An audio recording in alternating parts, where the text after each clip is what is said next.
استاد مصطفی صادق الرافعي په خپل هغه کتاب کې چې د وحی القلم په نامه سره یادیږي د پخوانیو ښو خلقو د ډلې څخه د هغه احمد ابن مسکین رحمه الله چې د دریم قرن د علماو څخه دی او په بصره کې یې ژوند کاوه د ژوندانه یوه عجبه قصه بیانوي او وایي. احمد ابن مسکین وایي د هجرت په 219 کال کې په داسې حال کې چې د میرمنې او د یوه ماشوم خاوند وم داسې غریبي را باندې راغله چې هیڅ شی مې نه درلودی او د ډېرې لوږې مو نسونه په ملا پورې مښتي وه. د دغې غریبۍ په سبب مې د کور د خرڅولو نیت او اراده وکړه. کله چې له کوره راووتم ابو نصر په مخه راغلی او ما د خپل کور د خرڅولو او خپل لوږې حال ورته ووایه. ابو نصر 2 ډوډۍ چې په نس کې څه حلوا وه راکړې او ویل دغه د خپلې کورنۍ ته وروړه. کله چې زه د کور پر طرف رهي سوم په لار کې یوه ښځه چې یو ماشوم ورسره و په مخه راغله. ښځې دغو 2 ډوډیو ته وکتل او راته ویې ویل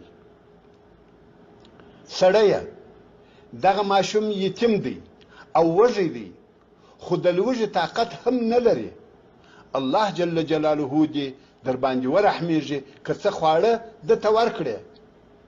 ماشوم هم ماته په داسې کتلو سره وکتل چې هغه کتل مې هیڅکله نه هېرېږي. په خیال او ګمان کې مې داسې راغله لکه دغه اوس چې جنت مځکې ته راکښته سوی دی او هغه چاته ځان وړاندې کوي چې دغه ماشوم او د ده مور ماړه کړي.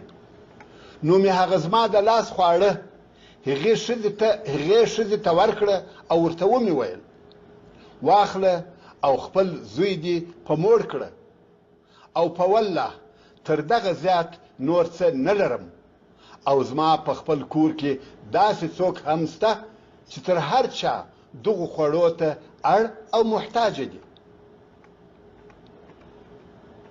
د ښځې تر سترګو اوښکې راتوی سوې او ماشوم یې ډېر خوشحاله سو خو زه غمجن او خواشینی رهي سوم. په لار کې یوه دیواله ته کښېنستم او د کور د خرڅولو په اړه فکر کوم. زه په دغه چرت او فکر کې ناست وم چې ابو نصر په داسې حال کې راته ودرېدی لکه د خوشحالیه چې الوځي او ویل یا ابا محمد ولې دلته ناست یې؟ حال دا چې ستا په کور کې ډېر مال او غنا پراته دي. ما ویل سبحان الله مال او غنا له کومه راغله؟ ابو نصر وویل یو سړی له خراسان راغلی دی او د خلقو څخه یې ستا د پلار یا د هغه د کورنۍ د یوه سړي پوښتنه کول او د هغه سړي سره د مالونو ډېر بارونه ورسره وه. ما ویل نو سړي څه ویل یا یې څه غوښته؟ ابو نصر وویل دغه سړی د بصرې یو تاجر و او 10 کاله د مخه ستا پلار د هغه سره ډېر مالونه ایښي وه.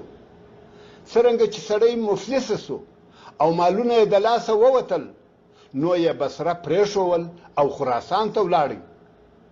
هلته یې الله جل جلاله پر کار او بار برکت واچاوه او پس له مفلسۍ یې بیرته د مال او تجارت خاوند سو. نو اوس د پیسو او مالونو سره بیرته بصرې ته راغلی او غواړي چې خپلې غاړې خلاصې کړي. نو یې ستا د پلار مالونه او د هغو مالونو د 10 کلونو ګټه هم ورسره راوړې ده. احمد ابن مسکین وایي ما د الله جل جلاله حمد ووایه او د رب عز وجل شکر می ادا کړی او په هغې مسکینې ښځې او د هغې په زوی پسې وګرځېدم څو هغه مې پیدا کړه. څه نفقه خو مې سمدستي ورکړه او نور مې هم د میاشتې نفقه ورته مقرره کړه او په هغه نورو مالونو سره مې تجارت شروع کړی او نور مې هم د خیر او خیرات کارونه کول او تجارت مې مخ پر زیاتېدلو و. زه دغه زما د خیر په کارونو سره ډېر خوشحاله وم او د ځان سره به مې ویل چې ملائکو به زما عملنامه په نیکیو ډکه کړې وي او دا مې امید و چې انشاء الله زه به د الله جل جلاله په وړاندې په نیکانو کې لیکل سوی یم. څو یوه شپه بیده سوم او په خوب کې مې د قیامت ورځ لیده چې خلق په ډلو ډلو کښته پورته کیږي او ومې لیده چې د خلقو بدنونه ډېر غټ غټ بدنونه دي او خپل ګناهونه په شا ورسره اخیستي دي. ان تر دې چې یو فاسق به مې ولیدی چې د ګناهونو پوره ښار یې په شا دی.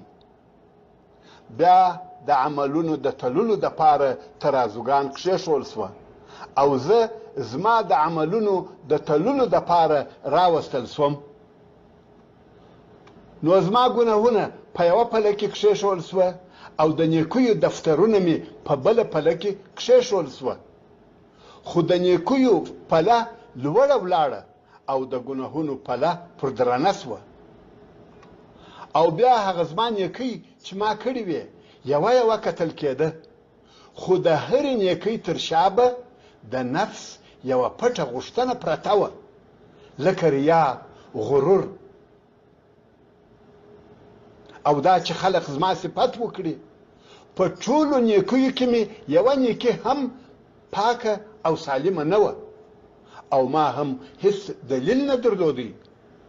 څو یو آواز مې واورېدی چې ویل یې آیا له نیکیو څخه یې یو بل شی نه دی پاته؟ په جواب کې ورته وویل سوه دغه یوه نیکي یې پاته ده. ما ورته وکتل چې دا به څه شي وي چې پاته ده. ومې لیده چې هغه نیکي مې هغه دوې ډوډۍ وې چې ما هغې ښځې او د دې وږي ماشوم ته ورکړې وې. نو مې دا یقین سو چې زه هلاک سوم ځکه ما 100 دیناره هم په یوه وار په خیرات کې ورکړې وه او هغو 100 دینارونو هم کومه ګټه نه راورسول. نو ډېر زیات ناامیده سوم. څو هغه دوې ډوډۍ په ترازو کې کښېښول سوې او په هغو سره زما د نیکیو پله لږ څه درنه سوه او بیا د هغې مسکینې ښځې هغه اوښکې چې زما د نیکۍ په سبب توی سوي وې او ما دا او د دې زوی په هغه ډوډۍ سره تر خپلې کورنۍ اختیار کړه په ترازو کې کښېښول سوې.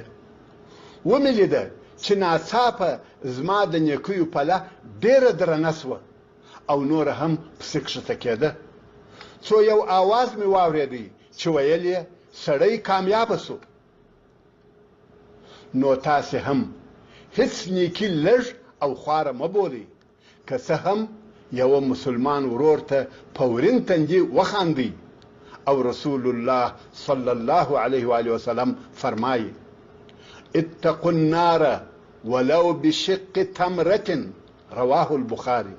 یعنی له اوره ځانونه وساتئ که څه هم په نیمه خرما سره وي. او بل دا چې په خپلو نیکیو کې د ریا د ځان ښکاره کولو د دې دپاره دغه نیکۍ مه کوئ چې خلق ستاسې صفتونه وکړي. انشاء الله له اوره څخه به مو دغه نیکي خلاص کړي.